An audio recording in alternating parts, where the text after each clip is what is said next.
Okay, this is the setup for the VC box. In the back is where your Ethernet cable will go if you have one, followed by two USB ports that are not used at this time, the HDMI, and then the power. It should boot up. That's what it looks like. On the screen, it will say the first thing, it starts out after it boots, there's a little wizard. So what you want to do is press the OK and the volume down button at the same time on the remote, and this will sync up the remote to the Bluetooth. So on the remote, you've got the minus button here and the OK. You want to hold them at the same time, which I'm going to do here. Set this down.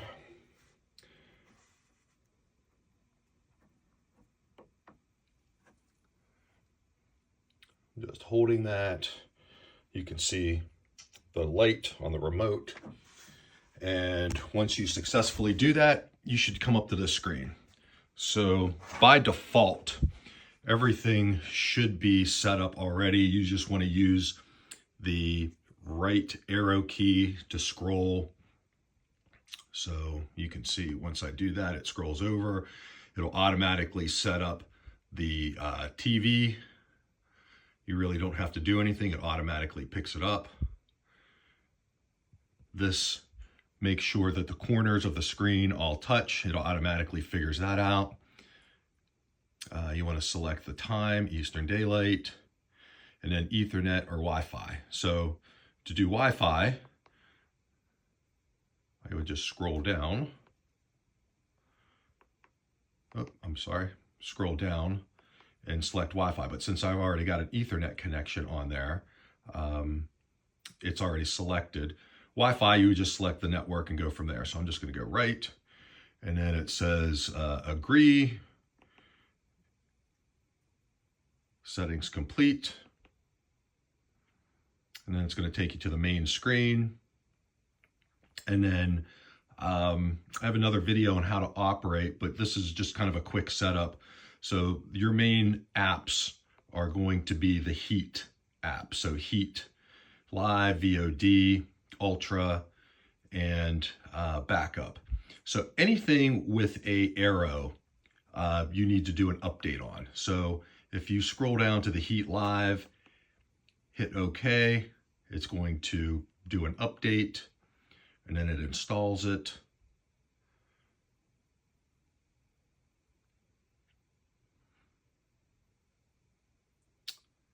And then it's going to ask you if you want Heat to access any photos. I always hit deny. And we are now watching live TV. You hit the OK button. You can see there's a menu there, and you can just scroll down through. It's broken down into categories on the left. So these are all the national channels. You can select local, sports, and just scroll down through here. There's all kind of options. So to get back to the main screen, you're going to hit the home button on the remote. It takes you back. We're going to do the same thing for the Heat Video on Demand, which is all the movies. We need to do the update. It installs it. It'll take us to the main menu.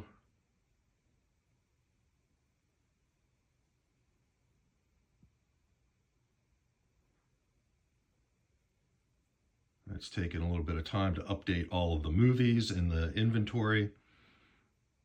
And there you go. You select movies or TV series, however you want to do that. Go back to home, over to Heat Ultra, do the update, installing.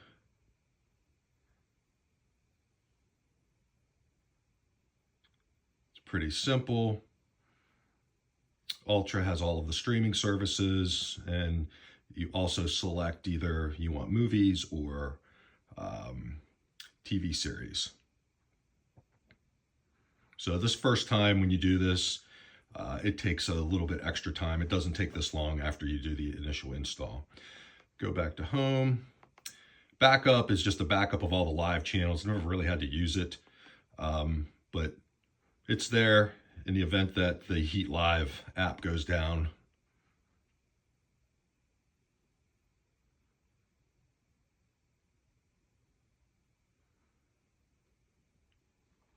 apartment. So the choice of go back, and then there's a speed test Wi-Fi analyzer.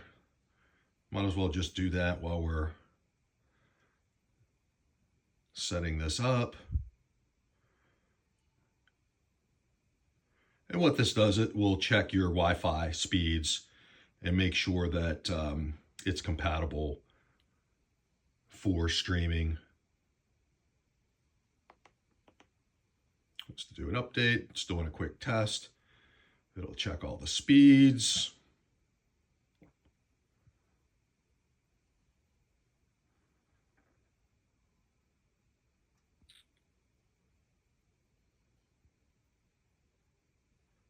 It'll just tell you whether it's compatible or not with all the check marks, whether you are good to go.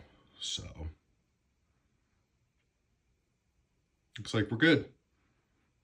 All right, go back to home. Then the last one's just a web browser, Firefox, and do the update there.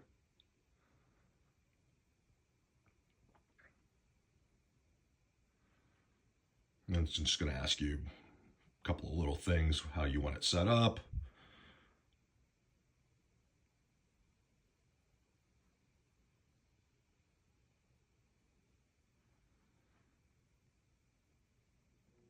There you go. That's all you got to do.